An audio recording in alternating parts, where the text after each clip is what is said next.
Anything boring is almost impossible to do. If you can work your life in a way that you are able to turn the tasks that are boring into tasks that are fun, then it'll be easier to be successful. Faigy Liebermann, certified ADHD coach, course creator, and author of Own Your ADHD. A property expert trained by Samuel Leeds, she inspires people to turn challenges into success. Richard Branson was saying about being dyslexic, he thinks helps him to be on that, managing the process, managing the people, seeing the bigger picture. Every person was born with a set of tools, and those tools you need in order to activate to get things done in life. What's an executive function? Or 3 core executive functions: self-awareness, working memory, emotional self-regulation. But what about adults who think maybe it was before ADHD and things were... Is there anything we can do that can help? Too many adults believe it as a fact that they're broken, there's something wrong with them. There's nothing wrong with you.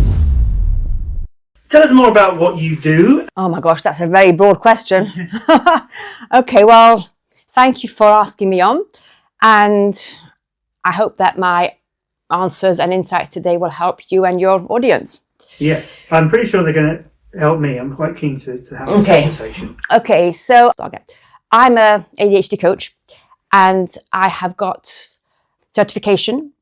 And that is really, really important because there are a lot of ADHD coaches who don't have certification. And so far in England, ADHD coaching is not really regulated. So you can have a mental health nurse who then does a bit of online training and they're an ADHD coach. You can have anyone really can call themselves an ADHD coach. So I've gone all the way to get the best coaching credentials for ADHD.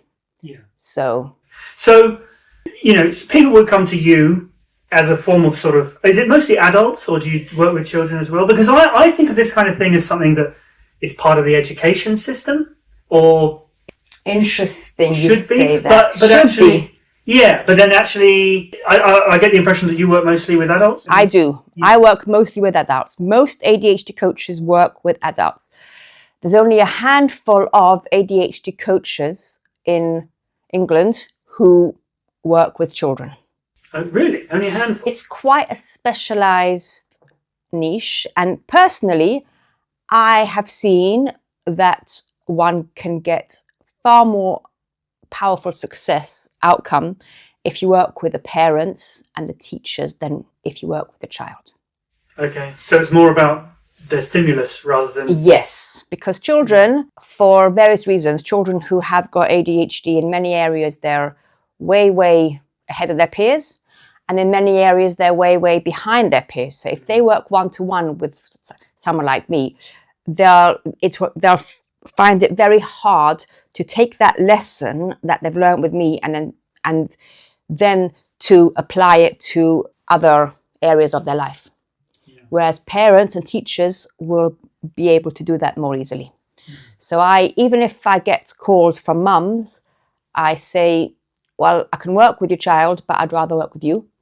And the youngest age that I've ever worked with ADHD is about 14. And I didn't really want to, but the parents wanted me to.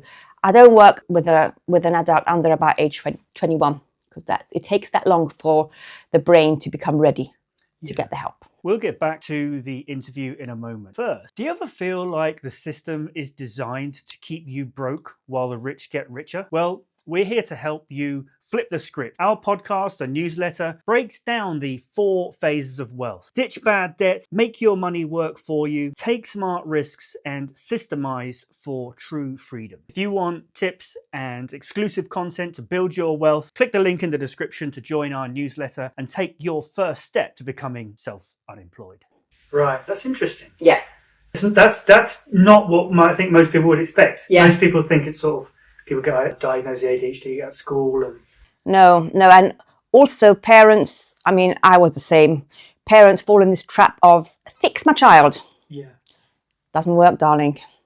You have to first fix yourself to be able to fix your child. We have to first help ourselves and see which areas we need tweaking, addressing, and then that change spills over to the child.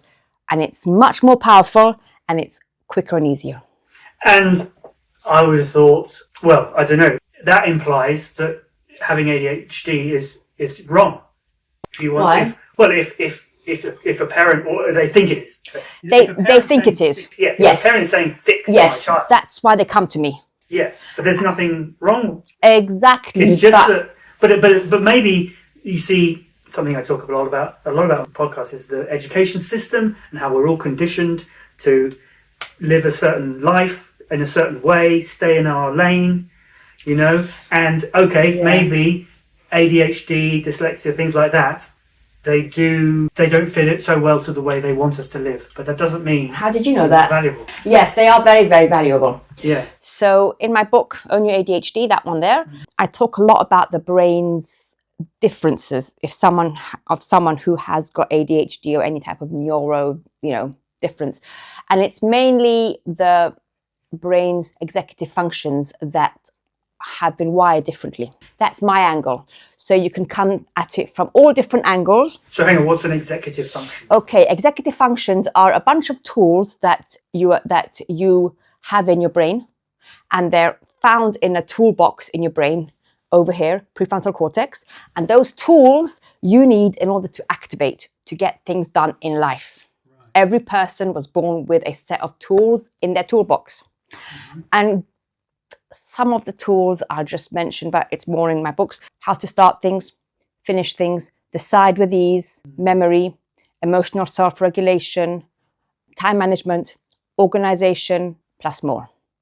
Flexible thinking, that's a big one. Being self-aware. And we are about age 30 plus when all of those executive functions are fully formed. Now, if someone has ADHD or any neuro difference, it can be far more than 30 plus, if ever. Right. Now, that's that's one way of saying what they are. But I actually believe something else, which is that which comes on to your point before. If we have some form of executive function deficits, okay, quotes, it's not deficit, it's difference. Yes. Okay. And the different way of thinking, or should we say, how should I put it? Different way of how those tools work may not fit into the neurotypical society. Yeah. Okay. Yeah. So they say that ADHD is a superpower. Yes, but only if you know how to use your brain's difference to be able to work within the system, flexibilize, work out the system, all that. Yeah. Then do you think that dyslexia is a similar thing? Because Yeah, it is. In my book, and I can't remember the exact statistic, but it's about 40%. If I think it's far higher than that, of people who have dyslexia have ADHD. And there's a few different types of dyslexia. I've got one type of dyslexia, the numbers type, dyscalculia, that really held me back when I first started properties. And it took me longer to learn the numbers. Now, I think I know them better than most people. So it takes you longer to learn something new, but then when you get it on a very deep level. Yeah, because I've always been very interested in dyslexia, because although I was never diagnosed as a child, I was sort of sent off for special classes and stuff. So I think I'm dyslexic, but I've never had the official word. Yeah. And I remember hearing recently that there is a sort of even a physical difference in the way the brain is. Could be, yeah. I believe that. And it makes you have a less attention to detail, which is why. Not everyone, though. Right. Not everyone. It's just a different way of thinking and understanding, and not being in the box and seeing things that people who don't have that brain wiring cannot see. Yes. So it is an ability. Pointing it out. It's an ability. It's not a disability. Strength. It's an ability. Yeah, it's a strength. And I think, and this is only my thinking, that if one has ADHD, one probably may have some form of brain difference in thinking, dyslexia, and the other way round. That's from what I've seen with my family, myself, my family, and clients. Some form of difference. Yes. The two are linked. So I think I think it's, rather than saying it's a disability, it's a diffability, and it's in just fact a difference. I think it's a difference. but I think actually because only maybe 20% of people are dyslexic, I think, something like that, 15, 20? It's more. Is it more? I think it's more. But It's more. but it's my opinion. But in some ways, it's those skills, those abilities that dyslexic people have are more rare, so they're more valuable. Exactly. And the more, I think the number of entrepreneurs who are dyslexic is much higher than the number of regular people who are dyslexic. Apparently, this is what Richard Branson says, because he's dyslexic, and so there's something about the way the brain works that makes you good entrepreneurs. Will make people good entrepreneurs. And I think, as you say, I think ties in with ADHD as well. 100%. Okay, so how do I know if I have ADHD? Or should I find out? What?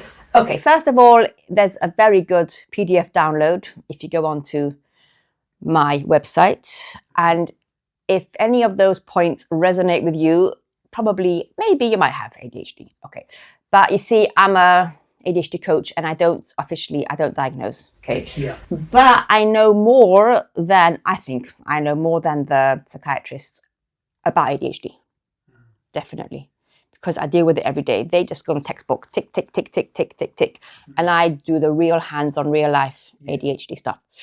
So how do you know if you have ADHD? Oh, that's a good question. I could tell you the answer. There's the 3 main core criteria and all that. You can just look that up yourself, okay? I talk about executive functions. Yes. So when I work with clients, mostly female women, the typical profile is totally overthinking everything, massively, very, very creative brain. Anything you can make simple is made complicated naturally without even trying. What another symptom? Overwhelm, anxiety, massive in women. That is a typical profile. Plus all of the other things are thrown in. Organization, time management. I've had a couple of ladies tell me, well, they're very, very neat and tidy, so they don't have ADHD. But they tell me that they have to have their space so well ordered. And if they don't, then they just fall apart. Can't do anything. That is a symptom, can be a symptom of ADHD. It's not OCD. I went to a very well-known psychologist just once, about 25 years ago. And I had my bag with stuff and I was just leaving. And I couldn't find my keys, busy, messing about in the bag. He said, the guy said to me, you may have OCD, because you keep on looking at me. And it didn't sit right with me and I didn't know why. And then when I learned about ADHD, I realized it's not OCD. What was the guy talking about? It was working memory deficit. Okay. Books, all about that. Talking about what it means is how many things can you keep in the forefront of your mind at once without having to write it down. If you have a good working memory, about 7, neurotypicals, maybe, don't know. Not me. Me is 1 or 2, often it's 0. And that has a massive impact on all of your other executive functions, time management, organizing. You can't, where to put my phone, I don't know. All that stuff, right? We live in the now or the not now because we forget about there's something happening in the future. I've got appointments, right? It's massive.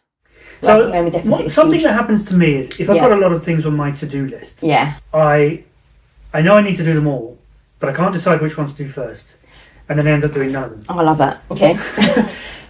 That is that's a typical executive function deficit. Decision making and prioritizing difficulties, and a big core source of that is the working memory deficit, because we have to have at least 2, if not 3 pieces of information right here in your mind for you to be able to say, right, not this, yes, that. But if we have a poor working memory, we're not going to be able to do that. We'll feel confused, dizzy, anxious. What should I do next?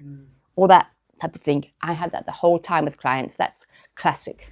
Yeah, and I do sometimes get this sort of cloud where I just can't get anything done that I need to get done. It's really difficult to describe. I know what you mean. How would you describe it? Is it a block in your brain? Yeah. Block. Yeah. Every client tells me about this block. Every client. And it's a real physical thing. Physical. Yeah, it's a real thing. It's not something made up in your head. It's real. It's that you can't activate. Yeah. But then sometimes, but then when I do, let's say I get one little job. This is why sometimes I put really little jobs on my to-do list, like brush your teeth. And then, because then just the act of ticking that one thing off kind of like puts a crack in the wall and I'm able to get through. Yeah. So there's a reason for that. And I'll say it in really simple language. I'm not a psychiatrist. I'm not a brain neuroscientist, whatever you call it. I'm just simple hands on the ground tools. Okay. So I say things in very simple ways that anyone can grab, and can, take that knowledge and then put it into action. So in your brain, there's two small pouches, one on each side of your brain, nucleus accumbens, one here, one there, tiny, very, very small. And inside those pouches, there's a hormone called dopamine. Right. Now, whenever you want to start something, you have to first release dopamine into your prefrontal cortex by your forehead, firing up all of your executive functions, the tools in your toolbox to get going. So there's a secret. How do you actually release dopamine to flow over here? Well, sometimes, as you said, the act of ticking something the act of ticking it off makes you feel, oh, zing, oh, that's good. Dopamine flows to your prefrontal cortex, firing up your brain for action, and it's there already, so you find yourself moving to the next job. But if you don't know about that little trick, there's a block because it's sealed shut tight in your brain. You cannot activate. You cannot activate without tools. Right. So what are some other tools that people can use? You might not like this one. You might think it's weird, but I think once I say it, you'll see how it ties into our whole interview. Talking loud to yourself. Aloud. Yeah. Right. Okay. Now, we've been taught. I do talk to myself. I bet you do. Should. I bet. Why are you judging yourself? Okay. Now, here is where I have every single client.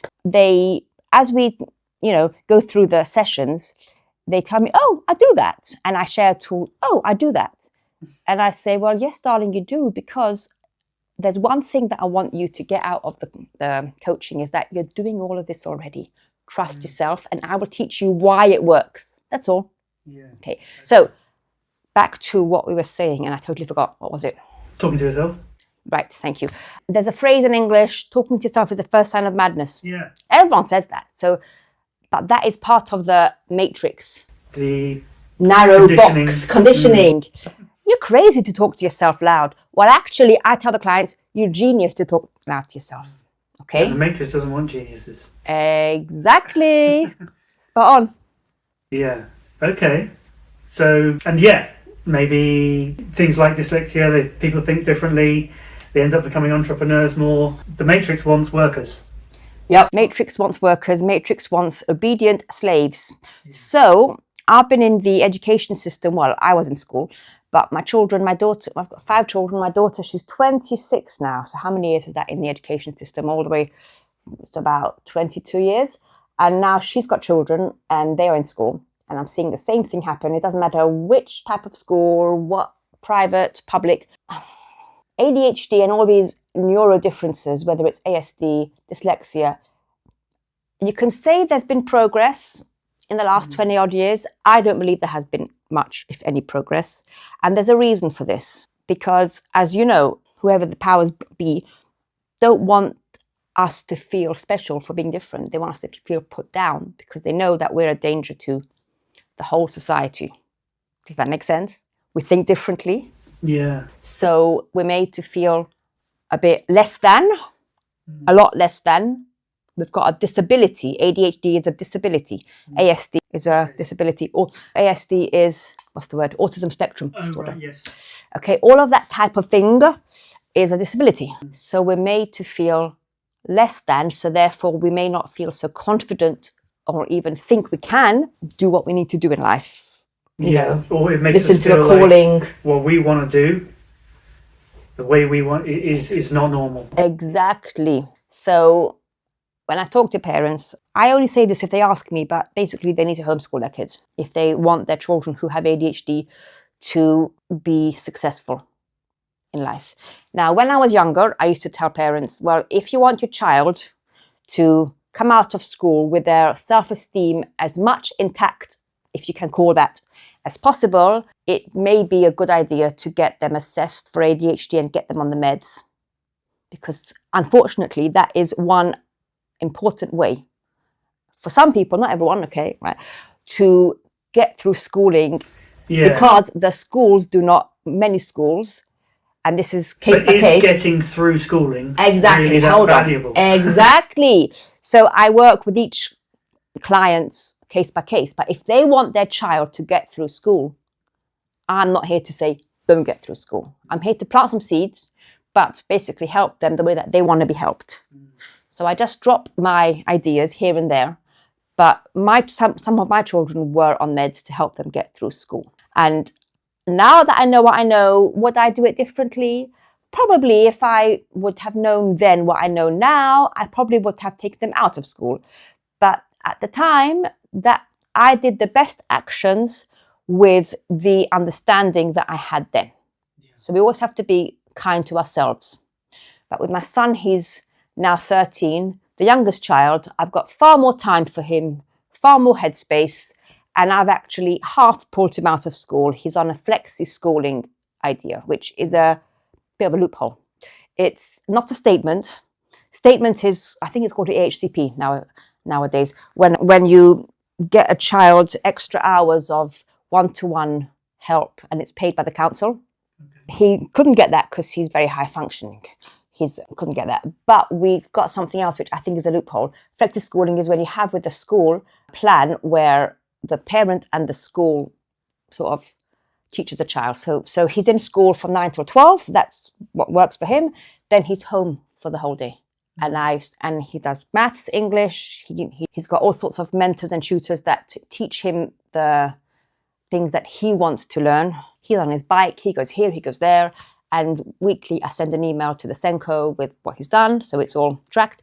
That's a really, really good way of teaching because he's in school still, so he's got friends, but yeah, he's out of school. Yeah, because when I was going through school, like I said, I was sort of sent off to some special classes because I was in certain areas, and my parents did also pay for some extra tuition and stuff, but it was always to bring me up in the things I was behind it. Exactly. It was never to make me excellent in the things I was good at. That's the system, and it's still the same. It hasn't changed a drop. I don't think it's changed, and I think it will never change. And no one's ever done anything amazing because they were average at everything.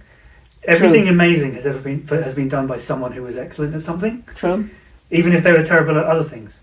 True. So I think there needs to be a change in, to make people excellent. And even there was this, they wanted to get rid of grammar schools and schools of, because they want to bring everyone down to the same level. You know what I mean? They want to make people just, sardines in a box. Yeah. So I tell the parents, and again, I tell each parent what they have to hear, if you understand, that it's that you won't change the system. Stop trying to fight the teachers and the Senko and the head teacher. Just go and do what you have to do. But that's scary. I mean, I was terrified when I actually said, right, I'm going to pull my son out of school. I was beyond scared. He was actually suicidal. I know. He was actually he said that he wants to die. He was that bad. He had just gone on to high school. I knew that high school would not be right for him. And I did mention to him, maybe I should homeschool you. He says, no, Mom, let me try it out. He didn't want to feel different. 2 months in, he was not happy. And it's not the school's fault because they're really good. They were trying their best. It's the fact that he doesn't fit in the box. He's not teachable, right? Because in school, they teach auditory yak, yak, yak, yak, yak, and he sit for 3 hours. Oh my gosh, that is impossible. So I was really scared.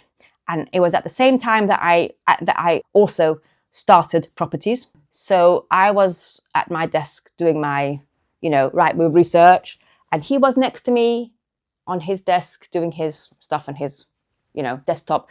And it was really hard. It was really, really, really hard. And it took me about 3 months till I found all the tutors and all the teachers and got everything sorted out. But the Senko was brilliant. I was so amazed. He said, yeah, no problem. Yeah, well, yeah. So what's the Senko? Senko is Special Education Needs Coordinator. Every school has one. Right. Okay. So you just have to do what you have to do. Yeah. Fear and all. This is for kids. What about people like me? And he's now doing really well. He's flying. He's like brilliant. But what about adults, people like Yeah. me, people who are listening to the podcast, who think maybe they had a hard time at school, maybe it was before ADHD and Yeah, things that, were yeah. recognised as much. Is there anything, what should we do now? Should we just, is there anything we can do that can help us? I think first of all, you need to know that you're not broken. There's nothing in you that needs to be fixed. You are perfect, you're whole, and you're just right. You're good enough the way you are. And we have to sit with that. And we have to internalize that. And that takes time. So the change happens from inside you.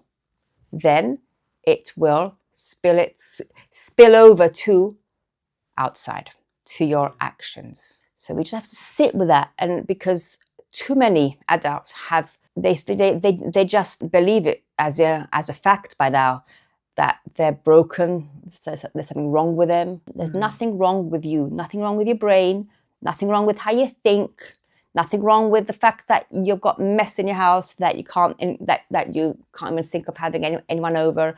Nothing wrong with the fact that you messed up how many jobs and you got fired. Those jobs probably were not the right fit for you. You know, they were just not the right fit because they didn't fit with how your brain works. So yeah, I mean, I did very badly at school. Well, not very badly. I just didn't do particularly well. Below average with sort of GCSEs. That was completely demoralising.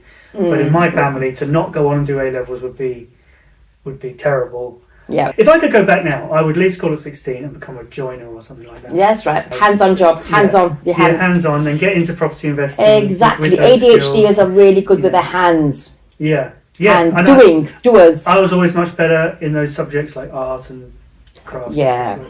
So yeah, I was good at maths though. But I wasn't. I was good at things where you need to figure something out, but not so good at things where you need to remember a ton of stuff. So I was never good at history. Well, that is the working memory deficit coming through.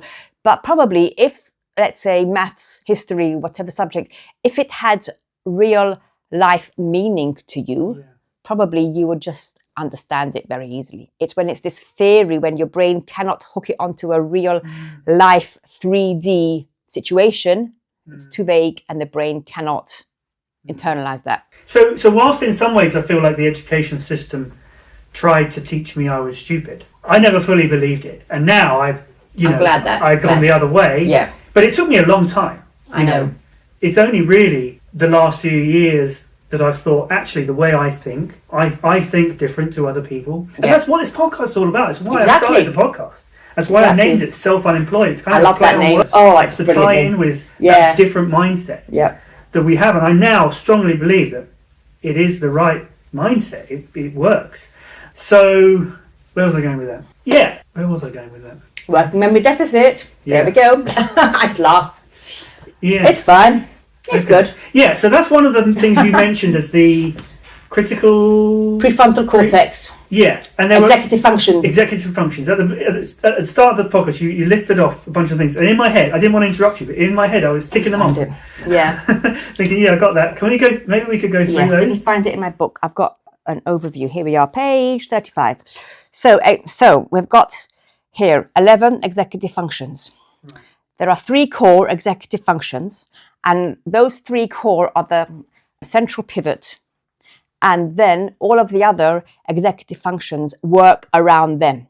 So if those 3 core ones are working well, all of the others work well. And if those 3, one of them or all, are not working well on that day, then all of the others are not going to work well.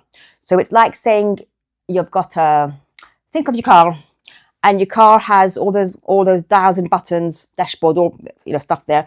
If any of the very important things, and I'm not very car friendly, but you've got like the electrical system, the what hydraulic system, the engine. Thank you. Okay, so if anything is not, so if anything is not working up to par, the car won't work well, and it might not work at all. Yeah, they will interact. Basically, with each other. They all work with each other. So let's go through those. Can we do it one by one, and then we will. Yeah, I'll tell you if I have any experience of it. Okay, so the first one is self-awareness, understanding yourself. Now that is, if we have any type of neurodifference, this shows itself up as one's mind voice being quiet. So let me just go back one step. Everyone has a mind voice that guides you through life.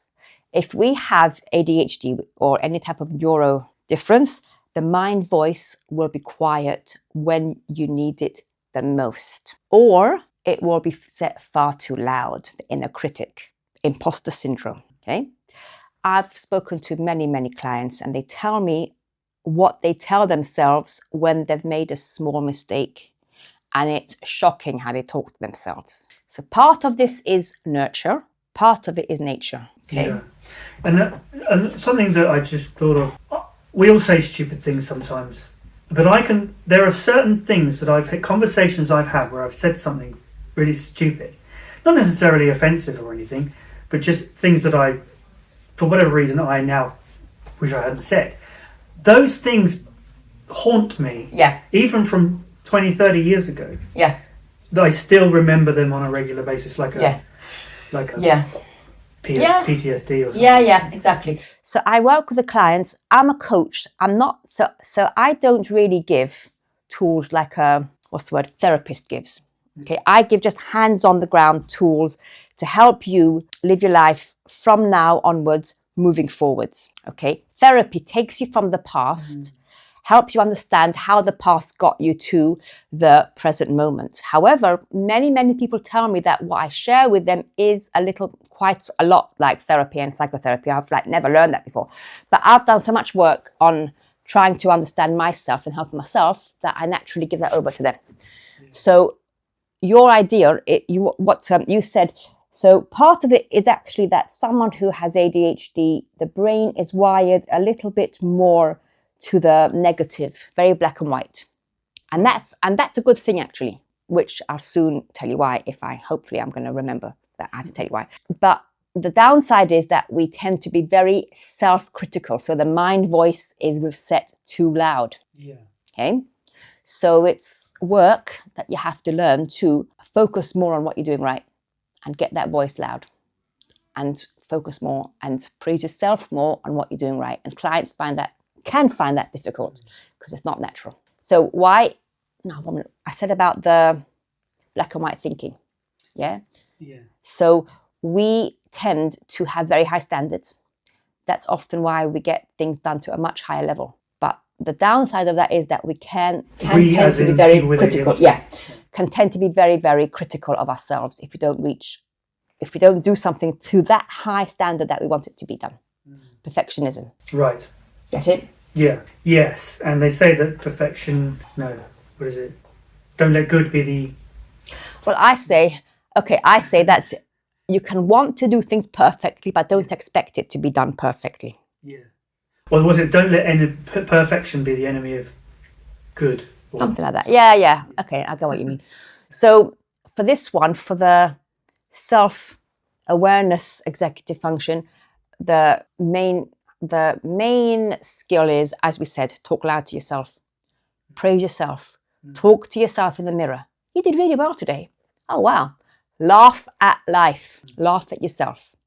Now I'm just saying it, but it's hard. It's funny, these are things that I never used to do, and I did used to feel very negative and very self-conscious about myself, and think of my self-image was quite negative as a child going through school. Yeah. But there are things that I've definitely kind of taught myself over the years without what you're saying. Yeah, probably because as you got older, your brain's executive functions developed naturally. It took time for them to actually develop. Yeah. And they just naturally improved. What was the next one? Okay, the next one. Oh my gosh, my most favourite one: working memory. Yes, we've already mentioned this one. Yes. Imagine like you're standing on a bridge, and the bridge is very firm, and the bridge is like the current time frame right now. Then you look to the right of the bridge, and you see, oh, that's like the past. The left is like the future. If that bridge is firm, you'll feel confident as you walk over it. Calm, confident, fine, know where you're going, know where you've come from, all that. If it's a bit shaky, if it's a rope bridge and it's windy, you'll be terrified, anxious, dizzy, you'll be really scared. So if someone has a poor working memory, and I'll soon say what it is more, then they may likely feel dizzy, terrified, anxious, depressed. And what do you think happens? They go to their GP. And what does the GP do? They chuck pills at them, okay? Anxiety pills, depression pills. And every client has told me, yeah, they helped a bit. Not really, they helped a bit. And many of them have told the doctor it didn't really help, and they are made to take them more.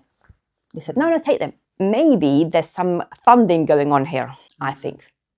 I think that the doctors are being maybe funded to hand over these pills to their patients. Yeah, I think that stuff like that definitely goes on in America, the way they... I think it's happening here. People don't realize it's happening here. And every single one of those clients, women mainly, who say their symptoms to the doctor, they're never asked, oh, maybe it's ADHD, and it's all executive function deficit. Maybe it's ADHD. I think the problem in this country with the previous episode was with Dr. Minho, so we talked a lot about the NHS. Yeah. But I think because GPs are so overworked. Yeah, I feel sorry for them, you know. Yeah, I really do. They often just want to prescribe something and get you out. So they move to the next patient. And that's sometimes all they can do. Yeah, it's true. It's true. Yeah. It's just the system. It's the system. Here we go. System. Yeah. So it's how many items of information can you recall at once? Mm. So I had it a lot with clients, myself, with talking to someone, and I was going to say something and I forgot. Like what I did a minute ago. Yeah, and I did with you. So the trick here is to get some rescue phrases in your pocket and just pull them out. Right. Well, so give me an example of a rescue phrase. Well, first of all, don't be ashamed that you can't remember what you were going to say. It's normal. Okay? Accept yourself. Laugh at yourself because you're perfect, you're whole, you're just right the way you are. And just say something like, oh, I'm sorry, I forgot what I was going to say, or what did you like? Just, I can't think of a specific example, but when I work with clients, we go through that. We can spend a whole session just on that. Okay.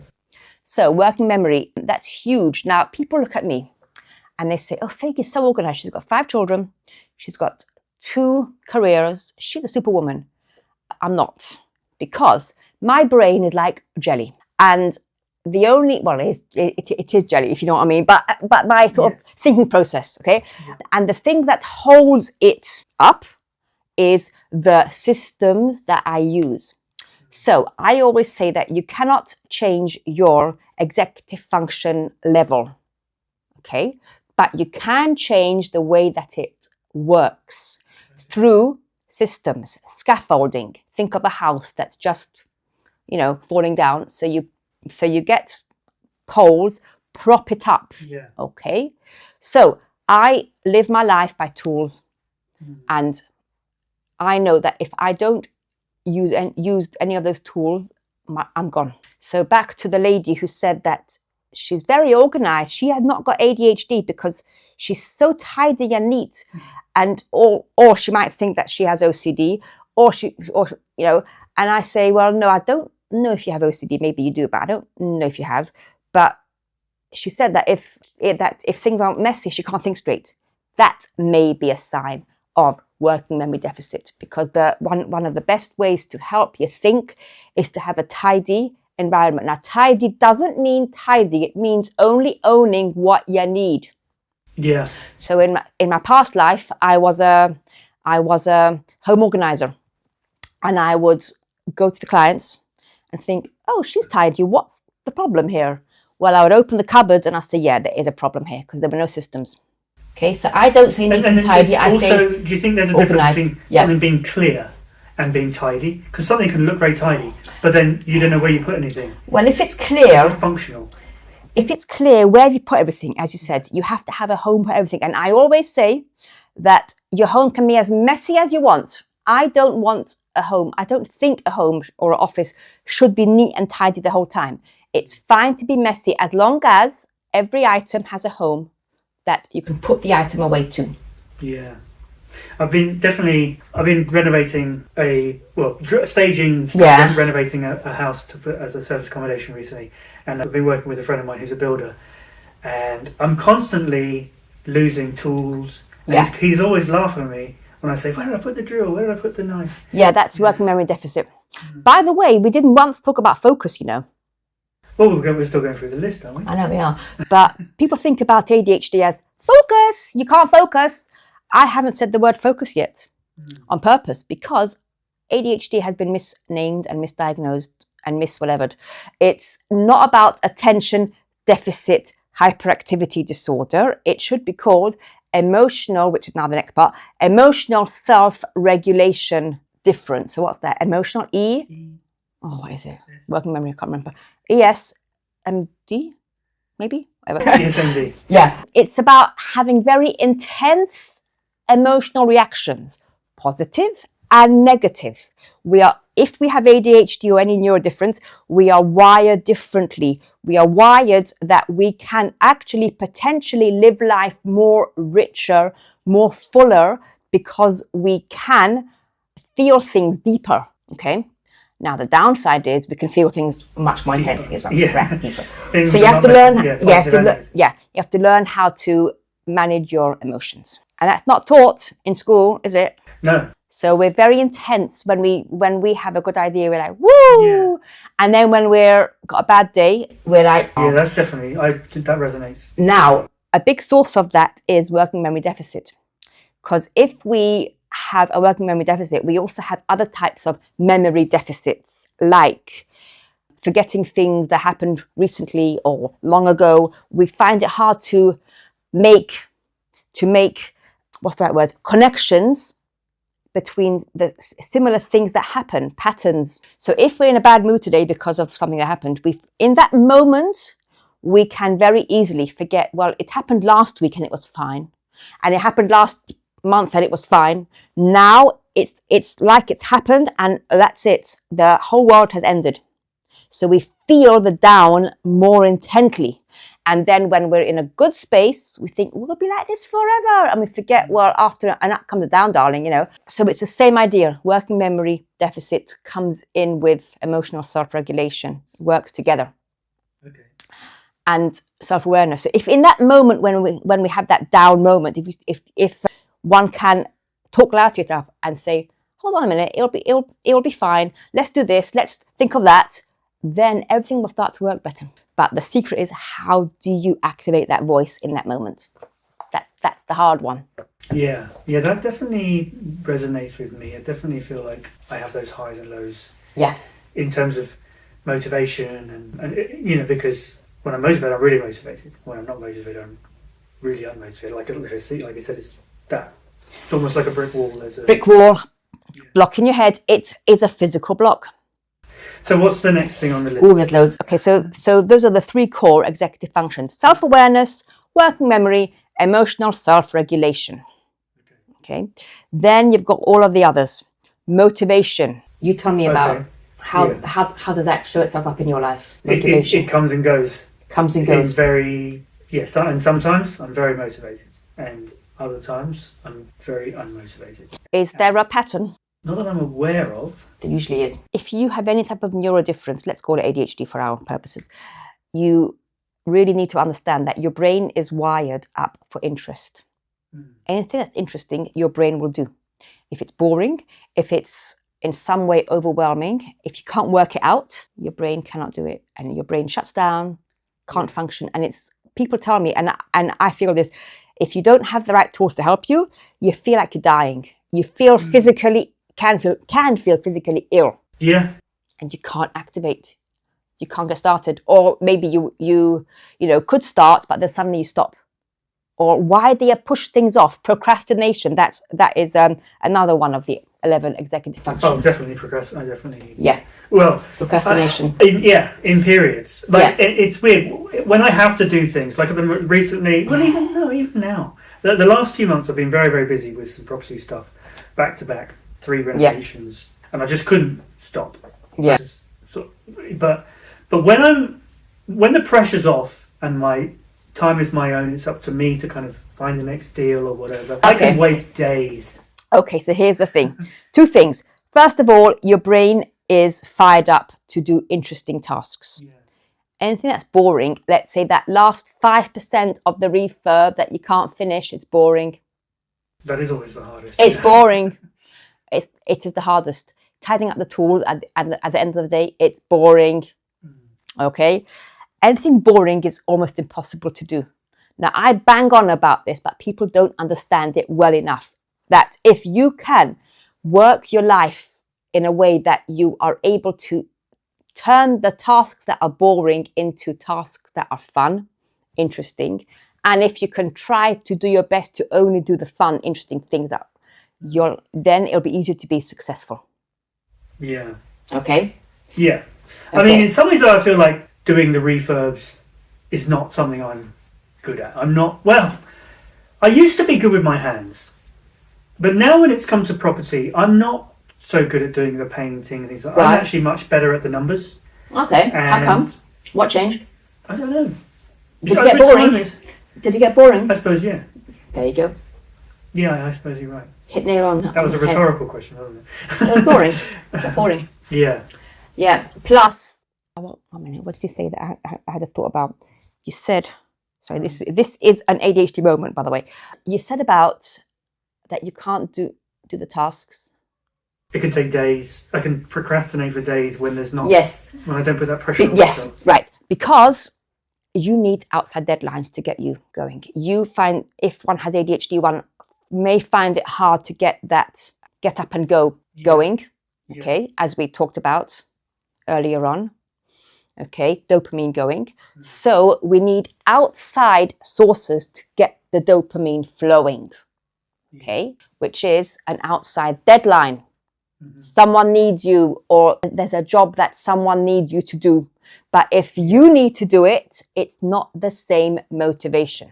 So we always have to find a way to get the dopamine released from your nucleus accumbens. And a big way is to have outside deadlines. Yeah. So many people put things off and they don't know why. And then what they do is they kill themselves because I'm terrible. Why can't I do it on time? My friends can do this on time. And that's the worst thing to do.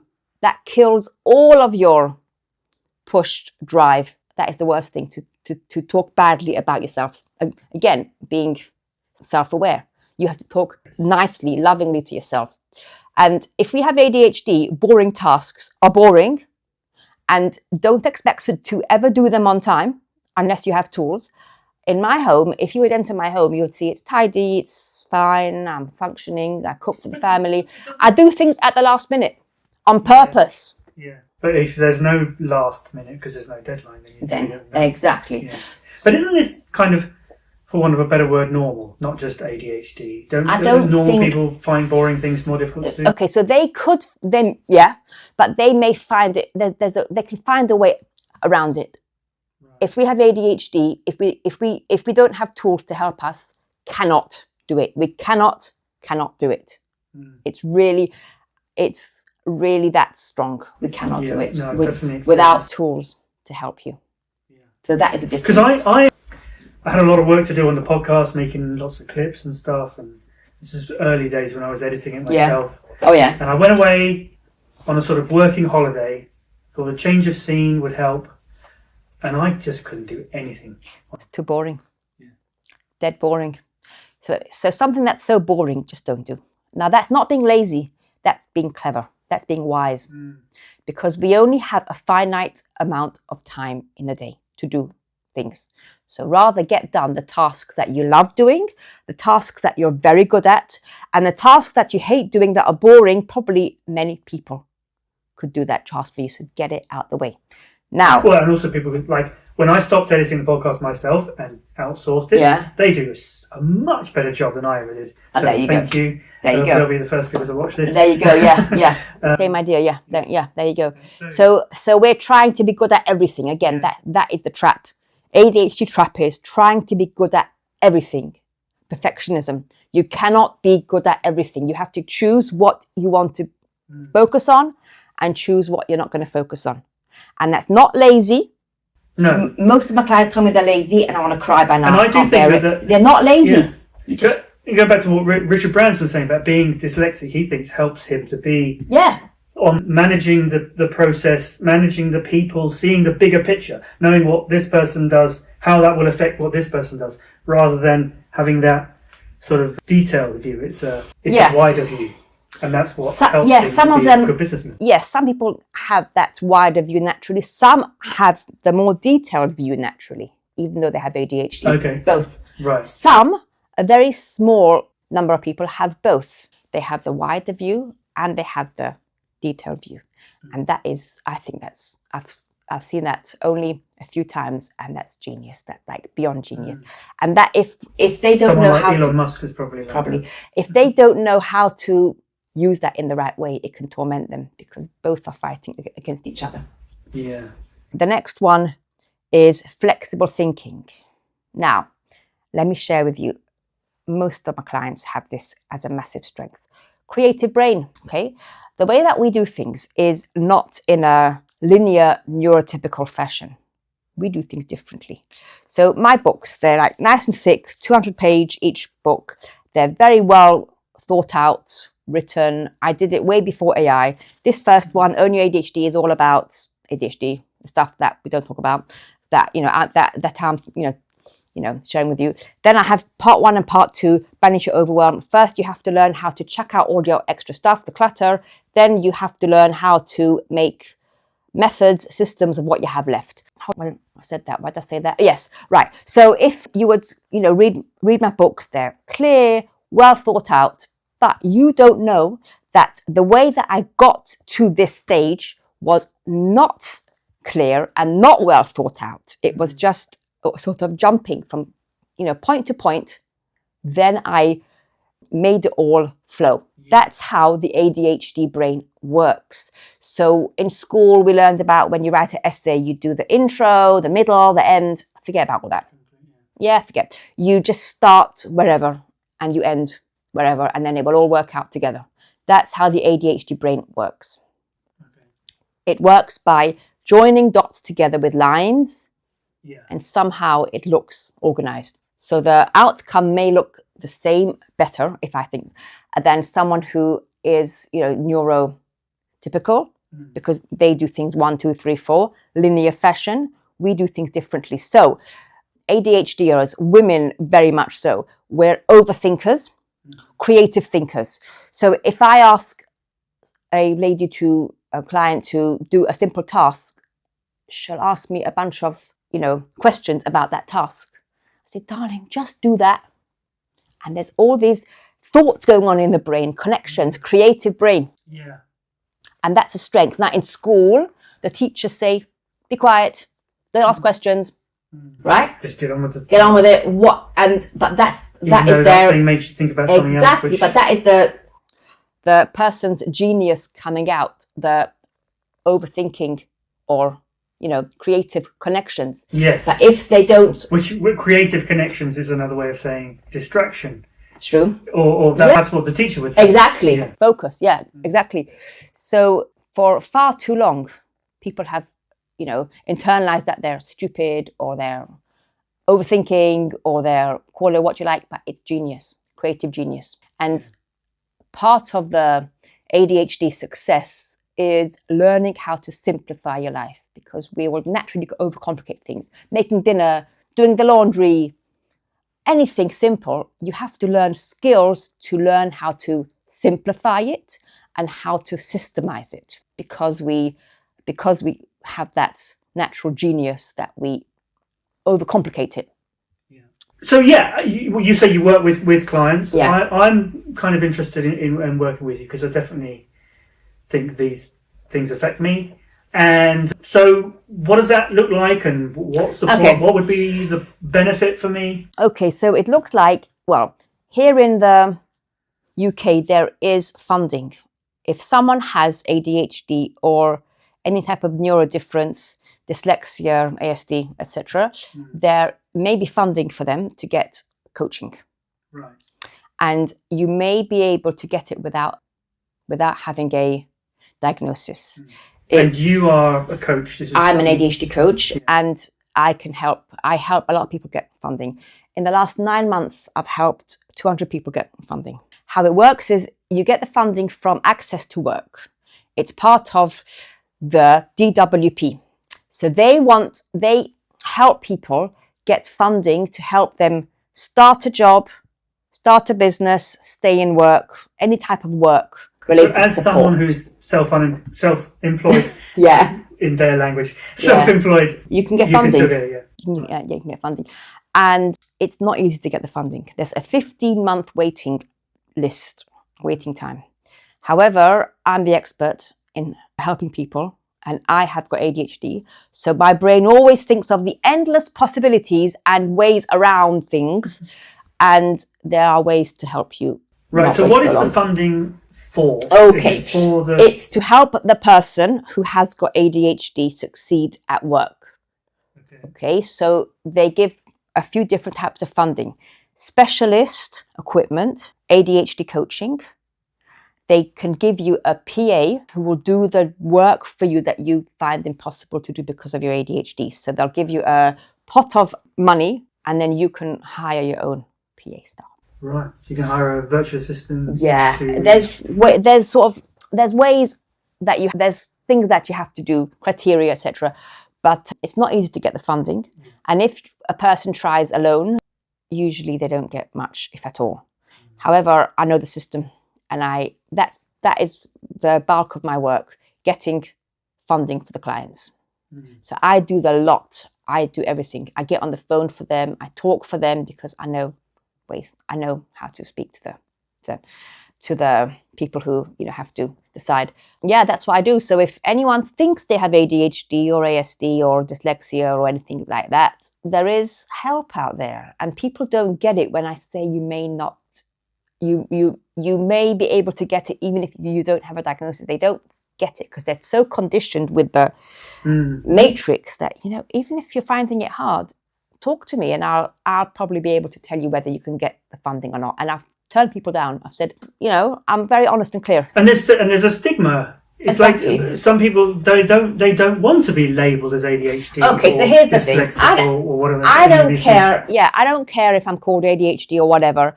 If I can get funding for it and help, who cares? So we have to really learn to come out of the box, look in to the box, go back in whenever we want to, and then come out again. That's what I say. Make sense? No. So What do you mean by the box? The box is the matrix, conditioning. Okay. I have a disability, it's ADHD. I don't think it's at all any form of disabling. But if it helps me get funding, then I'll say I have ADHD for a while to get the funding. Yeah, well, but I would prefer to frame it as like, yes, it's not a disability, it's a different ability, a diffability. Correct, but so if I would like the funding, I need to call it what they want me to call it so that I get the money. Yeah. And then but I have no problem with calling it what they want to call it. Exactly. It is what they want to call it. Exactly. It's but just people don't like that. But I just want to remove the stigma. It's not a disability, it's a diffability. Exactly. There's nothing wrong with me. There's nothing special about me. Yeah. I have the potential to have extraordinary abilities. Exactly. However, many people don't even want the funding because they don't want to. Yeah. When I said to my dad that I'm having saying. a chat with you, and because I think I might have ADHD. Yeah. He was like, "Oh no, you don't have ADHD." Right. It was like he would be ashamed to have a son with ADHD. Yeah. Which I don't think is how it should be. Exactly. I wouldn't feel ashamed if I got a diagnosis. I would wear it with pride. Same with the dyslexia. I've never been diagnosed with dyslexia, but I would wear it with pride if I did, and I would like to. Yeah. Because, Yeah, I think it can help to get actual assessed and to get the diagnosis, because then you know for sure, and it's sort of like a closure, if you know what I mean. It can help. Yes. For that way of thinking, because then you think, maybe I have, maybe I don't have. Yeah, and it creates more of a procrastination because you're going back and forth. At least then okay, this is exactly. So these are the tools I need to use. Exactly. Yeah. Exactly. Yeah. When I used to make videos, we did a music video for a band, and the drummer had been diagnosed with ADHD. They were a young kid band. Yeah. But he was such an amazing drummer for his age. Wow. Yeah. Genius. Talented. And he was someone who was lucky enough that he had this talent that had been recognised and nurtured. Yeah. So this is what I think is wrong with the system. And it won't change as far as I'm concerned. I don't think it will change. So we have to change ourselves. We have to make the change within ourselves, and within our families and don't start to expect anyone or anything to change. Make sense? Yeah. Well, but things have changed, don't you think? Not Things really. have got... Not really, because I don't know. I work a lot with clients who have jobs, they're, employed, and I haven't heard one good story of a client who told their co-workers or their boss that they have ADHD and they want support. I haven't really seen it. Right, okay. Haven't But, really. in the work, in the just adult... lip service. Yeah. In schools as well, maybe a little bit, but I don't know. But I mean, when I was at school, I never heard the word ADHD. Yeah. I think Now I don't know. There's still a long way to go, and I think we need to parents have to become much more informed and really advocate for their child. It's just much harder work. It's very hard. It's still hard. I don't know if that bit will change. Parents have to really learn the skills so that they can empower their children, no matter what. Okay, well, that's been amazing, Faigy. It's been so good to talk to you. I definitely want to explore this a little bit further and read some of your books. So if people want to get hold of you, what should they do? They should go on to my website, focuswithfaigy.com. Mm-hmm. There I've got info about my books, my courses. I've got about 15 courses, 11,500 students. Wow. Yeah. That's a lot of students. And if they would like funding, there is funding available if one has ADHD or dyslexia. You may actually be able to get the funding even though you don't have a diagnosis. They should just pop onto my website, have a look there and message me. I think I've got my number there, and just send me a WhatsApp message and we'll get cracking. Great. Okay, well, thank you very much. Thank you. And thank you for watching. Please do get in touch with Faigy. Sign up to the newsletter if you are interested in becoming self-unemployed. And I'll see you next time. Thanks for sticking with us to the end of this episode of the Self-Unemployed Podcast. The fact that you're still here tells me that you are serious about building wealth, finding a higher purpose for your life, and beating the system that's designed to keep you down. Now take the next step towards financial freedom by clicking the link in the description to join our newsletter if you haven't already, and take your first steps to becoming self-unemployed.